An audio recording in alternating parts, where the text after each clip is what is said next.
नमस्ते दोस्तों, कैसे हैं आप सभी का स्वागत है एक और नए वीडियो में।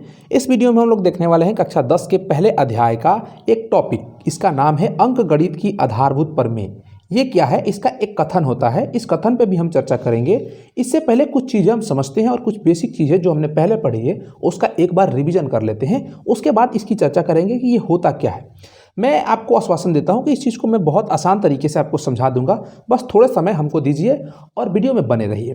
अगर मैं आपसे पूछूं कि भाज्य संख्या क्या होती है, अभाज्य संख्या क्या होती है, तो आप तुरंत बता देंगे कि भाज्य संख्या वैसी संख्या होती है जो एक और स्वयं के अलावा अन्य संख्याओं से भी विभाजित हो। जैसे यहाँ पे मैं आपको लिखते हुए बता दूं कि भाज्य संख्या क्या होती है। भाज्य संख्या इसको हम लोग क्या बोलते हैं? कंपोजिट नंबर बोलते हैं। और ये ऐसी संख्याएं होती है जैसे कि हम अगर 4 को लें तो 4 एक भाज्य संख्या है। ये इसलिए क्योंकि जब इसे हम 1 से भाग देंगे तो ये 4 बार में कटेगा, 4 से भाग देंगे तो 1 बार में कटेगा, इसे 2 से भाग देंगे तो 2 बार में कटेगा। यानी कि 1 और 4 के अलावा ये 2 से भी विभाजित हो रहा है। और यही है भाज्य संख्या की परिभाषा कि वैसी संख्याएं, कोई भी संख्या हो सकती है जो एक और स्वयं के अलावा अन्य संख्याओं से विभाजित हो सकती है। जैसे मैं दूसरे उदाहरण की बात करूं तो मैं 12 लेता हूं, तो 12 को जब मैं 1 से भाग दूंगा तो ये 12 बार में कटेगा। जब मैं इसको 12 से भाग दूंगा तो 1 बार में कटेगा। इसे मैं जब 2 से भाग दूंगा तो 6 बार में कटेगा। 6 से भाग दूंगा तो 2 बार में कटेगा। 3 से भाग दूंगा तो 4 बार में कटेगा। 4 से भाग दूंगा तो 3 बार में कटेगा। इस प्रकार से ये होगा। अर्थात ये जो हमारा 12 लिखा हुआ है, एक संख्या 12 है, ये 12 से भी कटेगा, 1 से भी कटेगा, 2 से भी कटेगा, 3 से भी कटेगा, 4 से भी कटेगा और 6 से भी कटेगा। तो हम कह सकते हैं कि 12 क्या है? एक भाज्य संख्या है। अब एक दूसरी संख्या का हम उदाहरण लेते हैं। जैसे कि हम 5 मान लेते हैं। अगर आप 5 को देखें तो 5 को हम भाग देंगे किससे? 1 से, तो ये 5 बार में कटेगा। 5 से भाग देंगे तो 1 बार में कटेगा। ये क्या 2 से कटेगा? नहीं कटेगा। 3 से कटेगा? नहीं कटेगा। 4 से कटेगा? नहीं कटेगा। 5 से कट रहा है और इससे बड़ी संख्याओं से तो हम ट्राई ही नहीं करेंगे। तो ये 2 ही संख्याओं से कट रहा है, किससे? 1 से और स्वयं से, यानी कि 5 से। तो इस प्रकार की संख्याओं को हम क्या कहते हैं? अभाज्य संख्या कहते हैं। तो उम्मीद है ये चीज समझ में आ गया कि भाज्य संख्या क्या होती है, अभाज्य संख्या क्या होती है। दूसरा चीज अभाज्य संख्या, इसको हम लोग बोलते हैं प्राइम नंबर इंग्लिश में। और आप चाहें तो एक दूसरा उदाहरण भी लेके इस चीज को समझ सकते हैं। हम एक 11 संख्या ले लेते हैं। 11 भी एक अभाज्य संख्या है, मुझे पता है इसलिए मैं आपको ऐसा बता रहा हूं। अब देखिए, 11 को जब आप 1 से भाग दीजिएगा तो ये 11 बार में कट जाएगा, और जब इसे 11 से आप भाग दीजिएगा तो 1 बार में कट जाएगा। अब 2 से भाग देके देखिए, कटेगा? नहीं कटेगा। 3 से भी नहीं कटेगा, 4 से भी नहीं कटेगा, 5 से भी नहीं कटेगा, 6 से भी नहीं कटेगा, 7 से भी नहीं कटेगा, 8 से भी नहीं कटेगा, 9 से भी नहीं कटेगा, 10 से भी नहीं कटेगा, 11 से तो कट ही रहा है। यानी कि ये केवल 1 से और स्वयं से कट रहा है। और इन प्रकार की संख्याओं को हम लोग क्या बोलते हैं? प्राइम नंबर, अर्थात अभाज्य संख्या। ये बात हो गई भाज्य संख्या और अभाज्य संख्या की।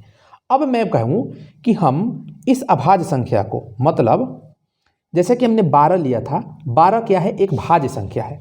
अब इस भाज्य संख्या को हम अभाज्य संख्याओं के रूप में लिख सकते हैं, अर्थात ऐसी संख्याओं के रूप में लिख सकते हैं जो संख्याएं 1 से कटेंगी और स्वयं से कटेंगी, अन्य संख्याओं से नहीं कटेगी। जैसे कि अगर हम 12 को अभाज्य संख्याओं के रूप में लिखना चाहें तो हम इसका क्या करेंगे? 12 लिखेंगे और अभाज्य संख्याओं से इन्हें हम काटना शुरू करेंगे। अब अभाज्य संख्याएं क्या होती है?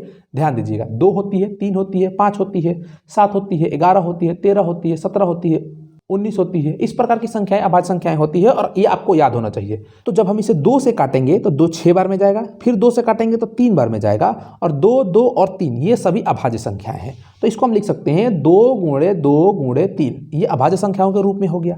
अर्थात मैं ये कहूँ कि हमने पीछे अभाज्य गुणनखंड के बारे में पढ़ा है तो आपको याद आ रहा होगा, और जिनको नहीं आ रहा होगा यहाँ से क्लियर हो गया होगा कि अभाज्य गुणनखंड क्या होता है। ठीक है, अभाज्य गुणनखंड हो गया। इसी प्रकार से मैं एक दूसरी संख्या दूं और कहूं कि इसे अभाज्य गुणनखंड के रूप में व्यक्त कीजिए। जैसे कि 156 को अभाज्य गुणनखंड के रूप में लिखना है। इसको मिटाते हैं और लिखने का प्रयास करते हैं। जब इसे 2 से हम भाग देंगे तो कितना बार में जाएगा? 2 7 14, 2 8 16। फिर 2 से भाग देंगे तो 2 3 6, 2 9 18। फिर ये 3 से भाग देंगे तो 3 एकम 3, 3 3 के 9। अब नहीं कटेगा क्योंकि 13 एक अभाज्य संख्या है। तो 156 को हम लिख सकते हैं बराबर के रूप में ऐसे 2 गुणे 2 गुणे 3 गुणे 13। और मैं आपको एक और चीज याद दिलाऊं कि हमने अभाज्य गुणनखंड विधि से 2 संख्याओं का, 3 संख्याओं का HCF भी ज्ञात करना सीखा है और LCM भी ज्ञात करना सीखा है। HCF और LCM भी ज्ञात करना सीखा है। अगर आप चाहें तो इसका भी हम एक छोटा सा प्रैक्टिस ले सकते हैं। क्या है, हमने जैसे कि 12 लिया था तो 12 का अभाज्य गुणनखंड क्या किया था, हमने 2 गुणे 2 गुणे 4 किया था।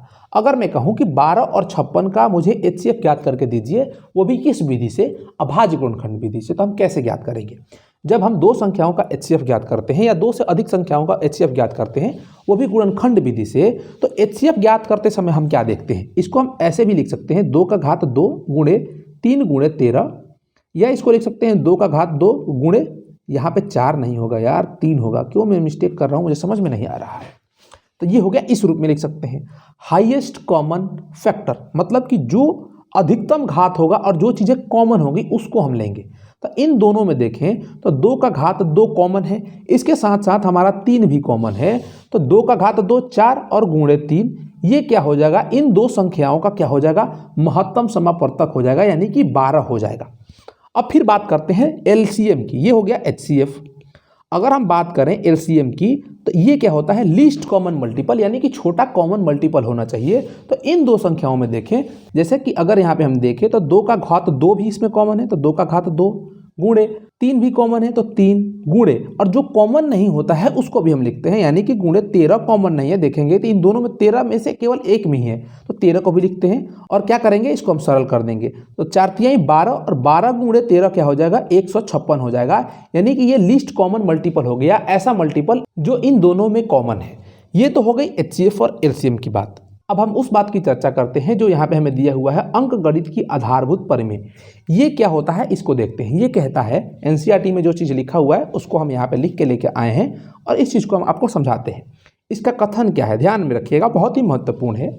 ये कहता है कि प्रत्येक भाज्य संख्या को, भाज्य संख्या हमने देखा, उसको हम अभाज्य संख्याओं के एक गुणनफल के रूप में व्यक्त कर सकते हैं, तथा गुणनखंड अभाज्य गुणनफलों के आने वाले क्रम के बिना क्या होता है, अद्वितीय होता है। मतलब क्या है, इस चीज़ को मैं समझाता हूं आपको। हमने सबसे पहले चीज़ देखा कि हमने 12 का अभाज्य गुणनखंड किया। 12 को हम क्या लिख सकते हैं, 2 गुणे 2 गुणे 3, ये इसका अभाज्य गुणनखंड हो गया। ये यही कह रहा है कि प्रत्येक भाज्य संख्या को, 12 एक भाज्य संख्या है, इसको हम क्या कर सकते हैं, अभाज्य संख्याओं के एक गुणनफल के रूप में व्यक्त कर सकते हैं। हमने गुणनफल के रूप में यहाँ पे व्यक्त कर दिया है। और आगे कह रहा है कि ये जो गुणनखंडन है अभाज्य गुणनखंडों के आने वाले क्रम के बिना अद्वितीय होता है। मतलब कि इस 12 के अभाज्य गुणनखंड को केवल हम इसी प्रकार से लिख सकते हैं। इसके अलावा जो हमने इसको किया है, लिखा है 2 गुणे 2 गुणे 3 को, इसको अन्य संख्याओं में नहीं तोड़ सकते हैं। मतलब अगर हम इसको लिखना चाहें तो इस प्रकार से भी तो लिख सकते हैं कि 2 गुणे 3 गुणे 2 या 3 गुणे 2 गुणे 2, इस प्रकार से भी हम लिख सकते हैं। अब इसके क्रम को हम देखें तो क्रम इधर उधर है, लेकिन लिखा तो एक ही बात है, इसका मतलब तो कुछ दूसरा नहीं हो जाता है। तो ये परिमेय यही कह रहा है कि एक भाज्य संख्या को यदि हम अभाज्य गुणनखंड के रूप में व्यक्त कर रहे हैं तो उनके आने वाले क्रम को अगर हम ध्यान में ना रखें तो उस भाज्य संख्या को केवल यूनिक तरीके से ही अभाज्य गुणनखंड के रूप में तोड़ा जा सकता है, अगर अभाज्य रूप में हम तोड़ रहे हैं तो। जैसे कि 2 गुणे 2 गुणे 3 को हम 2 गुणे 2 गुणे 5 तो नहीं लिख सकते हैं, दूसरी संख्या बन जाएगी जो कि दूसरी भाज्य संख्या होगी। ये मतलब यही हुआ। और अब बात ये आती है कि इसका हम प्रयोग कहाँ करेंगे। अब तो हमने परिमेय समझ लिया कि एक भाज्य संख्याओं को अभाज्य संख्याओं के गुणनखंड के रूप में हम व्यक्त कर सकते हैं, और अगर उसके क्रम को हम ध्यान में ना रखें तो वो एक अद्वितीय रूप से व्यक्त होता है। ठीक है, इस चीज़ को हमने समझ लिया। अब हम इसका प्रयोग कहाँ करेंगे, तो इसका प्रयोग हम दो संख्याओं का या दो से अधिक संख्याओं का HCF ज्ञात करने के लिए, LCM ज्ञात करने के लिए या अन्य चीज़ों को देखने के लिए हम करते हैं, जिसकी चर्चा हम आगे करेंगे। सबसे पहले दो संख्याओं का या दो से अधिक संख्याओं का हम अभाज्य गुणनखंड विधि से HCF और LCM ज्ञात करना सीखते हैं। जैसे मैं अगर आपको कहूं कि क्वेश्चन नंबर 1 दिया हुआ है और इसको हल करिए, एक संख्या 7 दी हुई है, एक 14 दिया हुआ है, और इन दो संख्याओं का क्या करना है, हमें अभाज्य गुणनखंड विधि से, अभाज्य गुणनखंड विधि से HCF और LCM ज्ञात करना है। तो आप कैसे करेंगे, तो आप कहेंगे कि मैं लिखूंगा कि 7 का अभाज्य गुणनखंड 1 गुणे 7 या केवल 7। देखिए एक अभाज्य संख्या नहीं होता है, लेकिन किसी संख्या को हम उससे गुणा करेंगे तो कोई फर्क नहीं पड़ता, तो हम इस रूप में लिख सकते हैं। फिर 14 को हम लिखेंगे 2 गुणे, या इसको लिखेंगे 1 गुणे 2 गुणे 7। अब इन दो संख्याओं का जब हम HCF ज्ञात करेंगे तो जो कॉमन होगा उसको लिखेंगे। तो HCF ऑफ 7, 14 क्या हो जाएगा, तो 1 कॉमन है गुणे 7 कॉमन है, दोनों में 1 और 7 कॉमन है, तो इसका HCF क्या हो जाएगा, 7 के बराबर हो जाएगा। अब फिर हम एलसीएम की इसकी बात करें, इसको मिटाते हैं और यहीं पे देख लेते हैं एलसीएम, फिर अगले पेज पे हम चलेंगे। अगर हम फिर से एलसीएम की बात करें तो एलसीएम ऑफ 7,14 क्या हो जाएगा, जो कॉमन है उसको हम तो लिखेंगे, एक कॉमन है गुणे 7 कॉमन है उसको भी लिखेंगे, लेकिन जो कॉमन नहीं है उसको भी हम लिखते हैं। तो इसमें देखेंगे तो 2 कॉमन नहीं है तो गुणे 2 लिखेंगे, यानी कि 7 गुणे 2 14 आ जाएगा और 14 इसका एलसीएम हो जाएगा। तो अभाज्य गुणनखंड विधि से 2 संख्याओं का या 2 से अधिक संख्याओं का हम एचसीएफ और एलसीएम ज्ञात करना सीख रहे हैं। इसे हम देखें तो इसमें हम अंक गणित की आधारभूत प्रमेय का प्रयोग कर रहे हैं। अब चलिए कुछ आगे उदाहरण देख लेते हैं, एक दूसरा प्रश्न ले लेते हैं। ये एक दूसरा प्रश्न हो गया कि हम कह रहे हैं कि 24 का, 32 का और 44 का इन संख्याओं का किससे ज्ञात करना है। अभाज्य गुणनखंड विधि से, गुणनखंड विधि से हमें एचसीएफ और एलसीएम ज्ञात करना है। चलिए इस चीज को हम ज्ञात करते हैं। जब हम 24 को लिखेंगे तो ये इसका अभाज्य गुणनखंड क्या होगा, इसका अभाज्य गुणनखंड होगा 2 गुणे 2 4, 4 छक्के 24 यानी कि 2 गुणे 3। इसको हम इस प्रकार से भी लिख सकते हैं 2 का घात 3 गुणे 3। इस चीज़ को हम इस प्रकार से लिख सकते हैं। फिर जब हम क्या करेंगे 32 का अभाज्य गुणनखंड करेंगे तो क्या होगा 2 गुणे 2 गुणे 2 गुणे 2 गुणे 2 यानी कि 5 2 आता है 32 में, ये हो गया 2 का घात 5। अगर आप किसी संख्या का अभाज्य गुणनखंड मुंह से नहीं कर पा रहे हैं, जैसे आपको प्रैक्टिस नहीं है, तो आप ऐसे भी कर सकते हैं। यहाँ पे आप 32 लिख सकते हैं या हम 44 का करके देख लेते हैं। 44 यहाँ पे लिखेंगे रफ कार्य में और 2 से भाग देंगे तो 22 बार में जाएगा, फिर 2 से भाग देंगे तो 11 बार में जाएगा और 11 एक अभाज्य संख्या है तो 2 गुणे 2 गुणे 11 इसका अभाज्य गुणनखंड हो जाएगा। तो 44 बराबर 2 गुणे 2 गुणे 11 अर्थात 2 का घात 2 गुणे 11 हम लिख सकते हैं इसके अभाज्य गुणनखंड को। हो गया ये बात। अब देखिए यहाँ सबसे पहले हमें क्या करना है, इन 2 संख्याओं का हमें क्या ज्ञात करना है, एचसीएफ ज्ञात करना है। इन 3 संख्याओं का एचसीएफ ज्ञात करना है। तो एचसीएफ ऑफ 24, 32, 44 अभाज्य गुणनखंड से ज्ञात कर रहे हैं, एचसीएफ ज्ञात कर रहे हैं।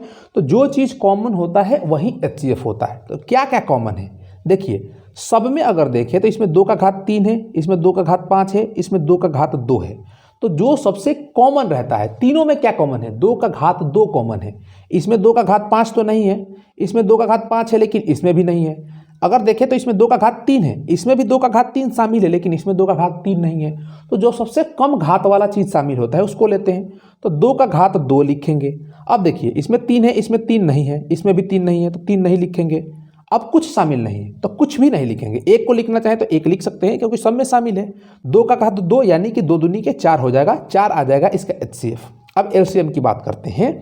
एलसीएम ऑफ 24, 32, 44 इसकी अगर हम बात करें तो जो कॉमन होता है उसको भी लिखते हैं, जो कॉमन नहीं होता है उसको भी लिखते हैं। तो अगर हम देखें तो 2 का घात 2 सब में कॉमन है, 3 कॉमन नहीं है, 11 भी कॉमन नहीं है। लेकिन एक बात और ध्यान दीजिए कि 2 का घात 5 में 2 का घात 2 तो कॉमन है लेकिन 2 का घात 3 भी बच रहा है। तो 2 का घात हम 3 भी लिखेंगे। इसमें देखें तो 2 का घात 3 है और 2 का घात 2 कॉमन है, तो 2 भी कॉमन बच रहा, 2 चीज़ बच रहा है लेकिन 2 लिखेंगे नहीं क्योंकि 2 इसमें शामिल है तो इस चीज़ को हम नहीं लिखेंगे। तो इतना हो गया।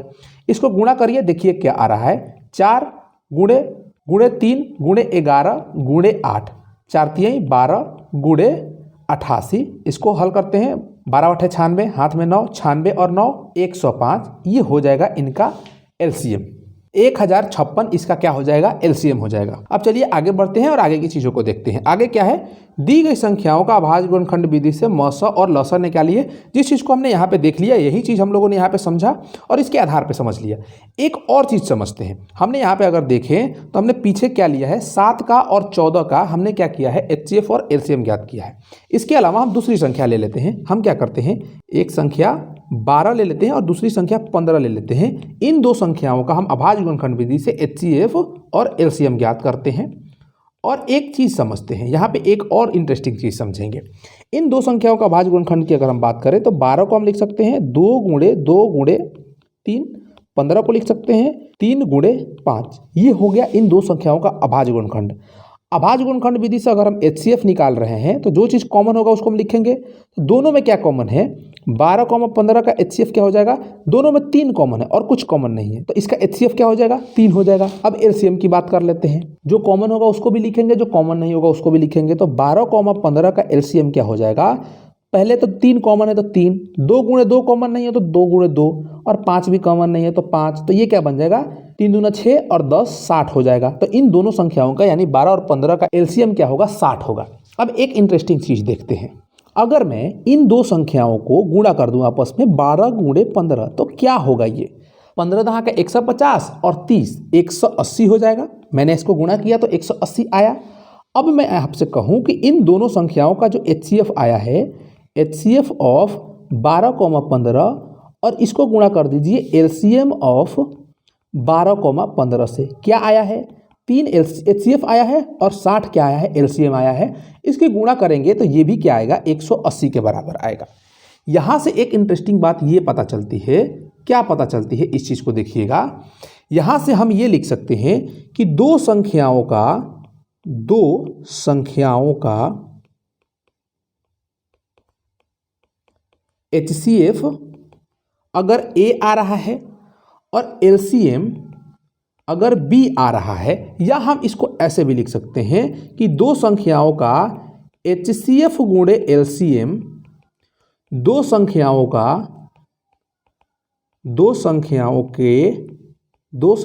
के गुणनफल के बराबर होता